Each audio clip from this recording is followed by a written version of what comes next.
There's a kind of slow death that happens to men long before their hearts ever stop beating. It doesn't show up in hospital charts. It doesn't make the evening news. It happens quietly, behind closed doors, inside relationships that were supposed to make them stronger. You've seen it, even if you didn't have the words for it. The man who once moved through life like a storm-driven, proud, sure of who he was, now walks like a shadow of himself, his eyes dull, his energy gone, his confidence leaking out a little more each day. He tells himself it's just stress, age, work. But deep down, he knows something or someone has been draining him. It's not heartbreak that destroys a man. It's the slow corrosion of his worth when the person closest to him stops seeing who he really is. Not rejection, but erosion. Not betrayal, but the quiet reprogramming of his mind until he starts believing he's less than he truly is. And the worst part, he participates in it. He agrees with it. One glance, one sigh, one subtle tone at a time, until he no longer recognizes the man staring back in the mirror. What if the real danger in relationships isn't what she does to you, but what you let her make you believe about yourself? If you've ever felt that slow erosion, stay with me. What comes next will change how you see every relationship you've ever been in. Have you ever felt that slow erosion yourself? Be honest, did it happen quietly or all at once? Most men never realize how their identity is being rewritten, one emotional response at a time. It doesn't happen with shouting or chaos. It happens through the invisible signals your nervous system picks up every day. A look that lasts a second too long. A tone that carries quiet disappointment. A gesture that tells you, without words, you're not enough. Your brain notices even when your mind tries to ignore it. Because, at the most primitive level, you were never built to be indifferent to the tribe's approval. Thousands of years ago, being rejected meant death. Today, your tribe is smaller. Sometimes it's just her. The woman who shares your bed, your meals, your life. So when she turns cold, your body reads it as a threat. It's not the argument that breaks you. It's the chemical storm that follows the cortisol spike when she looks at you with contempt. The drop in dopamine when your wins are met with silence. The slow bleed of testosterone when affection turns into obligation. You're not just emotionally reacting, you're being biologically reprogrammed. Over time, those little doses of disapproval create a new version of you. The confident man starts hesitating. The ambitious one stops dreaming. The grounded one becomes anxious. You tell yourself it's just work pressure or bad sleep. But deep down, your nervous system has started to mirror her perception of you. That's the real trap. It's not that she changed. It's that your biology did. You began to calibrate your self-worth to her emotional feedback. You gave someone else the remote control to your identity. Every sigh, every eye roll, every moment she withheld admiration became a data point your brain used to redefine who you are. And here's the cruel truth. Your mind can't separate love from validation. When the person you love withdraws approval, your survival instincts interpret it as danger. You start chasing reassurance instead of purpose. You stop leading and begin reacting. You don't even notice when you start asking for permission to speak, to try, to exist fully. This is why men who seem powerful in the world can still feel powerless at home.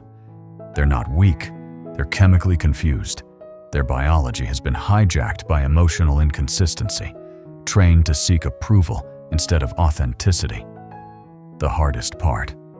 The more you notice the imbalance, the guiltier you feel for resenting it. You tell yourself you're too sensitive, too demanding, too emotional. You try harder, hoping effort will fix perception. But effort doesn't restore respect. It only amplifies desperation. Not lack of love, but lack of reverence. Not control, but conditioning. That's how the trap works. And once it's set, most men never escape it. until they finally see the pattern for what it is. It always starts beautifully. In the beginning, she looks at you like you're the answer to every prayer she's ever whispered. Every word you say lands perfectly. Every small gesture feels like a victory. You start to see yourself through her eyes, and it feels good. Too good. You walk taller, speak bolder, dream bigger. Her admiration becomes the mirror where your confidence lives. But every high has a setup, because what feels like love in the beginning often doubles as programming. You start to depend on her approval without realizing it. The man who once led his own life begins to check her face for validation before making a move. That's how it starts, sweetly, innocently, invisibly. Then something shifts. Maybe life hits you with a setback. You miss a promotion. Your business slows down. You're distracted, tired, human. But to her, it's as if the God she once adored has started losing his shine. The glow in her eyes turns into calculation. You feel it before you see it. The subtle disconnection, the micro judgments, the way she starts observing instead of admiring. Her words become sharper, but her tone becomes colder. You used to be so driven. Maybe you're just not trying hard enough. I thought you wanted more from life. None of it sounds cruel, but each line cuts deep. Tiny slices to your pride that bleed slow and quiet. You try to brush it off, but your body remembers every wound. What most men don't realize is that this isn't about her cruelty, it's about her calibration. She's unconsciously reevaluating your value, testing whether you still fit the image she once idealized. Not punishment, but recalibration. Not rejection, but a slow reassessment of worth. The irony. The more you sense her pulling away, the harder you try to win her back. You double down on effort, not realizing that effort reads as weakness in her new emotional algorithm. Every attempt to prove your worth only confirms her suspicion that you've lost it. That's the cruel rhythm of emotional manipulation. It rewards your obedience and punishes your authenticity. It builds you up when you serve the fantasy and breaks you down when you stop feeding it. She may not even realize she's doing it. Most don't. It's instinct dressed as logic, evolution disguised as preference, and over time, the setup completes itself. The man who was once admired now performs for approval. The leader becomes a pleaser. The protector becomes the one who needs protection from her silence, her sighs, her subtle disappointment. By then, it's not a relationship. It's a slow psychological rerun where one person writes the script and the other keeps auditioning for the role he already had. The question is, how long can a man keep performing before he forgets who he was, before the applause stopped? Once the cycle begins, it rarely stops on its own. You start to notice things you never used to. The way her face doesn't light up when you walk in. The way her laughter changes when she talks to someone else. The way her phone glows brighter than your presence. None of it is dramatic, but it's constant. Tiny signals, perfectly designed to chip away at your certainty. And here's the cruel part: your body reacts before your mind understands. You feel the tension in your chest. The silence between you stretches longer. Your words sound weaker even when you're saying the right thing. You start filtering yourself, calculating every sentence like you're walking through a minefield built from emotions. You think you're keeping the peace. You're not. You're losing yourself. Because every time you shrink to avoid conflict, your subconscious learns a lesson. My peace depends on her mood. And once that belief takes root, it spreads. You become addicted to her approval the same way a gambler waits for a win. Every smile feels like oxygen. Every sigh feels like death. It's not manipulation through control, it's manipulation through conditioning. She doesn't have to demand anything. She just has to reward your compliance and withhold affection when you step out of line. Soon, You start to predict her moods before she even speaks. You become your own jailer, policing your tone, your laughter, your dreams, all to keep her comfortable. That's how strong men disappear, not in one explosion, but in a series of quiet surrenders. Not because they're weak, but because they're loyal to a version of love that no longer exists. You tell yourself you're being patient, understanding, mature, but what you're really doing is negotiating with your own dignity. You can't fix what she doesn't want to heal. You can't earn respect from someone who benefits from withholding it. The tragedy is, the more you try to restore her admiration, the more you confirm her power over you. She loses attraction. You panic. You overcompensate. She pulls away further. The loop feeds itself. She sees you as less. You feel less. You act less. She was right all along, or so it seems. And the worst part, you start agreeing with her. You stop saying, "She treats me like I'm not enough," and start thinking, "Maybe I'm not enough." That's the moment the trap becomes internal. She doesn't need to manipulate you anymore. You'll do it yourself. This is how a man's spirit dies, not from heartbreak, but from slow corrosion. Not from being unloved, but from being unseen for too long. And if you've ever wondered why some men stay for years in relationships that strip them bare, this is why.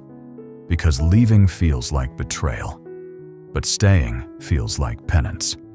Until one day, you look in the mirror and realize the man staring back isn't defeated by her. He's been erased by himself. Every man breaks differently. How did it show up for you? One word that describes your turning point. Here's where the story gets darker. The manipulation doesn't always happen one-on-one. Sometimes, it's amplified by the echo chamber around her, the quiet committee that sits in judgment of your worth. She doesn't even need to be cruel. All it takes is a few brunch conversations, a few subtle comparisons. "My friend's husband just started a new business. You know, Sarah's boyfriend takes her to Italy every year. You're great."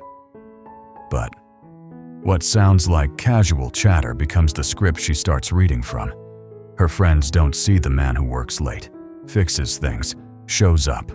They see numbers, status, options, and slowly, without noticing, she starts to see you the same way. Not as her partner, but as a performance review. It's not personal. It's social programming. Women are trained from a young age to compare, to rank, to reassess. Their value, their security, even their pride are tied to perception. And that perception is contagious. When her circle starts questioning if you're still the best she can do, it plants a seed that grows in silence. You'll feel it before she says a word. The compliments become rare. The criticism becomes casual. The warmth turns to mild tolerance. She used to defend you. Now she just observes you. Every gesture, every decision, every flaw becomes evidence in an invisible trial you didn't know you were part of. Meanwhile, you don't have a committee. Men don't gather to audit their wives over beers. We don't calculate ROI on affection or debate if we could trade up. That's not how we're wired. When we commit, we invest. When we love, we protect. Not competition, but loyalty.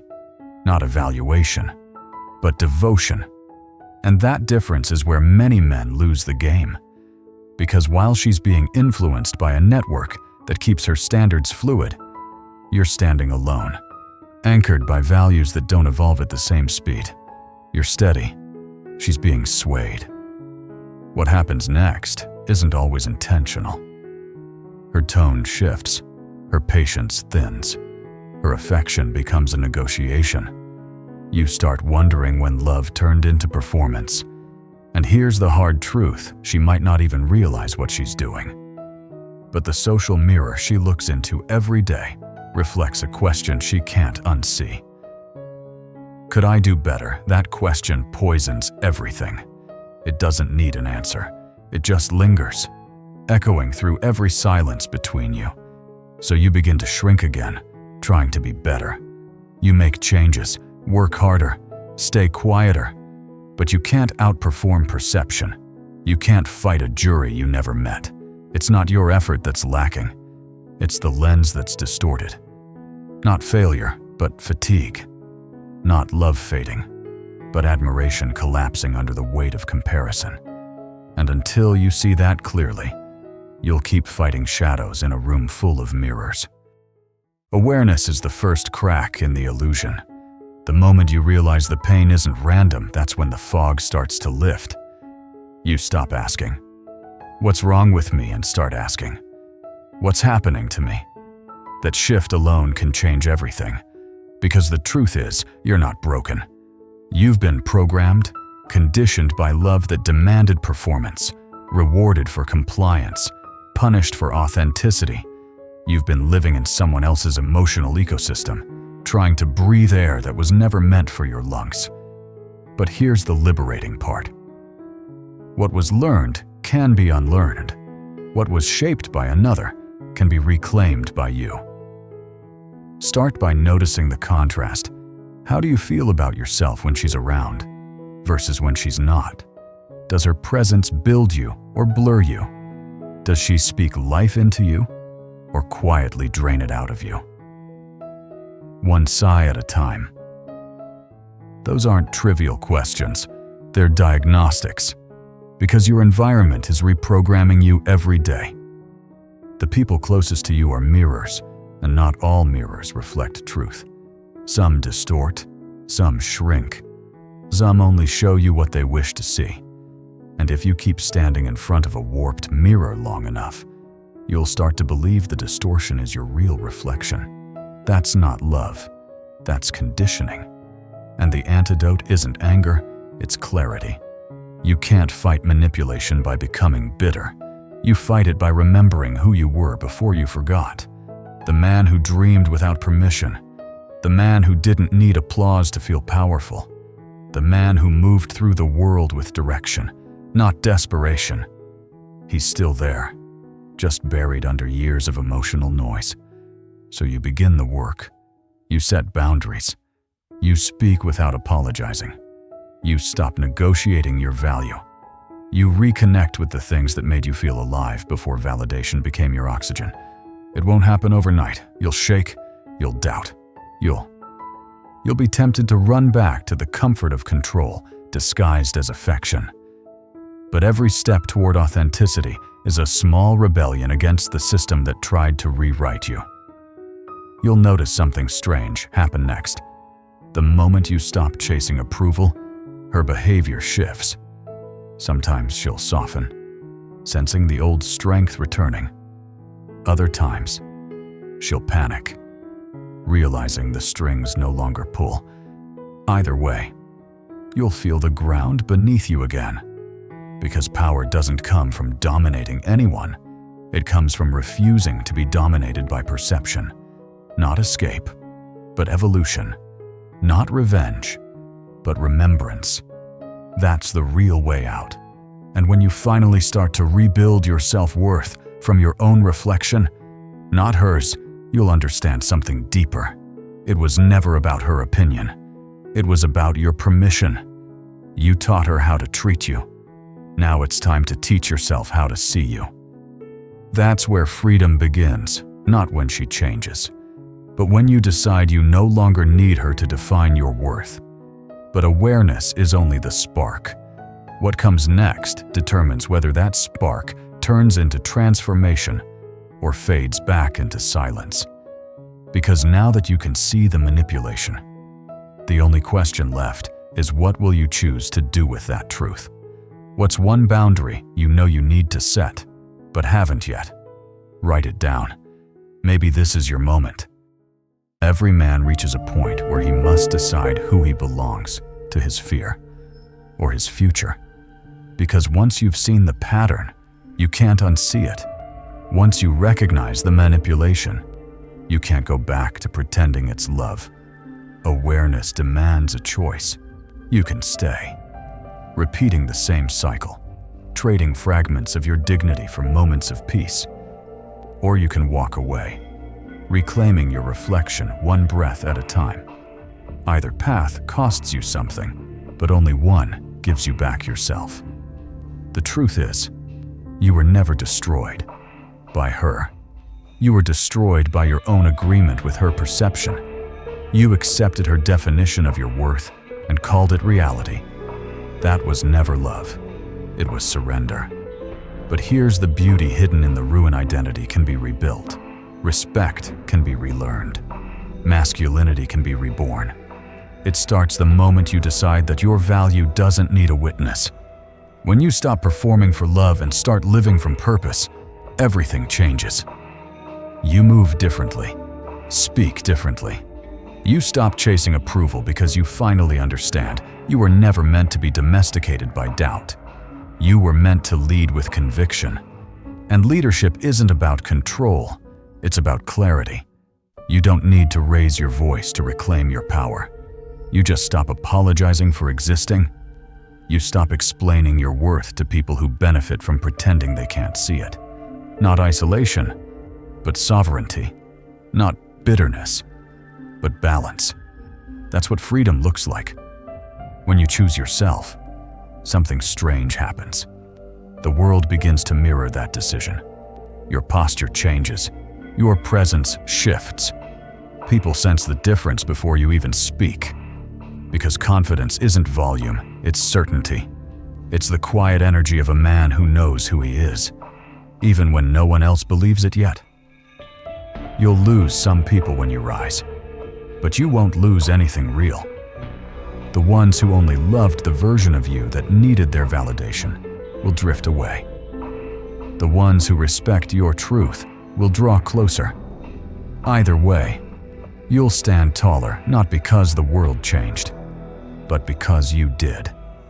This is how men rebuild legacies, one decision at a time. Not through revenge, not through domination, through alignment, through self-respect so unshakable that no external opinion can distort it. Because the real battle was never between you and her. It was between you and the version of you that forgot his worth. Once you defeat that version, no one can manipulate you again. So, if you're standing at that crossroads between comfort and truth, between silence and self-respect, choose wisely. The cost of freedom is high, but the cost of staying small is your soul. Not loneliness, but liberation. Not the end, but the beginning. You are not who she said you were. You are who you decide to be. And that decision made quietly, fearlessly, unapologetically will echo through every relationship, every success, every generation that comes after you. Because when a man remembers his worth, the entire world recalibrates around him. If this message hit you, share it. Not for me, but for the man who needs to hear this tonight. Thank you for watching. If this message hit you, don't just scroll away. Subscribe, dive deeper into our content, and start building the mindset that puts you back in control. Drop a comment below. What's the biggest struggle you want us to break down next? Let's build a brotherhood of men who rise above confusion and reclaim their power. See you in the next video.